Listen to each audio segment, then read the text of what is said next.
Vamos agora para a função não. A função não, na verdade, ela serve para inverter o conteúdo de uma célula, um conteúdo lógico de uma célula. Por exemplo, nesse caso que eu coloquei aqui, eu usei a função e com os seguintes testes. Ela testaria o conteúdo de C5 e verificaria se ele é maior que 1. E C6 se fosse menor que 2. Você já sabe que a função e ela retorna verdadeiro somente se todos os testes derem verdadeiro. Mas ela retornou falso ali porque o que aconteceu? Por que ela está retornando falso? Está retornando falso porque o conteúdo de C6 não é menor que 2. Tá? Agora eu vou aplicar a função não no conteúdo, tá, da C7. Vamos lá. Não valor esse aqui. O que aconteceu? Ela inverteu o conteúdo da célula C7, que era um conteúdo de tipo um conteúdo lógico, falso, tá? Ela colocou não falso, ou seja, verdadeiro. Bom, e a função C? A função C ela difere das outras funções lógicas vistas até agora porque ela permite fazer também testes lógicos, só que ela dá a mobilidade de retornar resultados que não sejam lógicos. Você viu que o resultado de retorno das funções e ou e não eram sempre valores lógicos. Na função C a gente vai ter mais liberdade, a gente vai poder retornar o que quiser baseado nos nossos testes.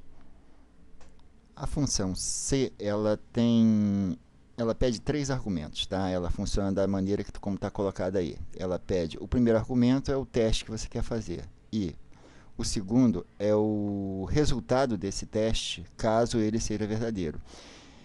E o terceiro argumento é o resultado desse teste, caso ele seja falso. Por exemplo, eu vou colocar aqui, vou pegar aqui e vou usar a função C nessa célula aqui para comparar, verificar o conteúdo da célula que está ao lado, onde tem o número 98. Então, teste lógico, eu quero testar essa célula C7. Se ele for maior que 100, eu quero que ele retorne OK. Eu vou retornar, repare que eu estou querendo retornar uma cadeia, ou uma string, como chama, um texto. Tá? Para retornar um texto, eu coloco esse texto entre aspas. Se não, quero que ele diga não. Vamos lá. Repara que ele disse não.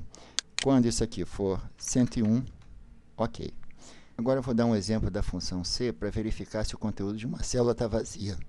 Eu vou aplicar a função C aqui na célula C12 para verificar se C11 está vazio. Eu vou querer o seguinte, como é que eu testo se uma célula tem conteúdo vazio?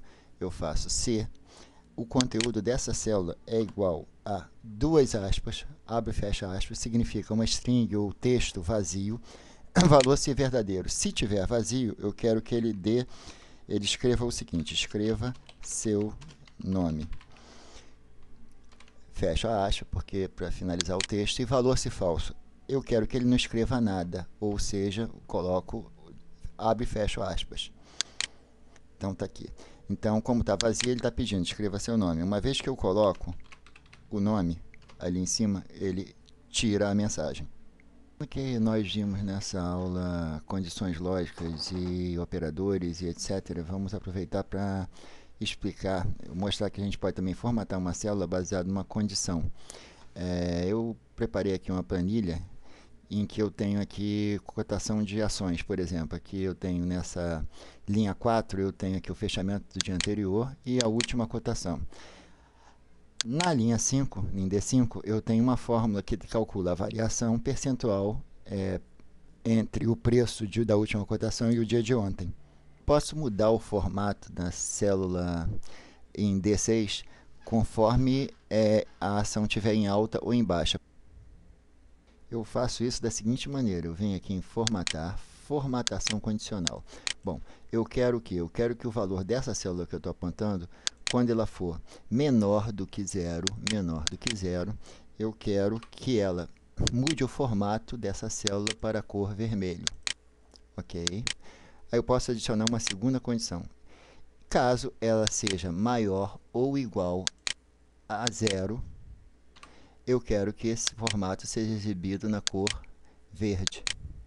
Ok, ok, está lá. Bom, vê como a última cotação está maior, a variação é positiva, está em verde. Agora, se eu botar 18, queda 4,76. Bom, é o que a gente tinha para dizer. Até a próxima aula.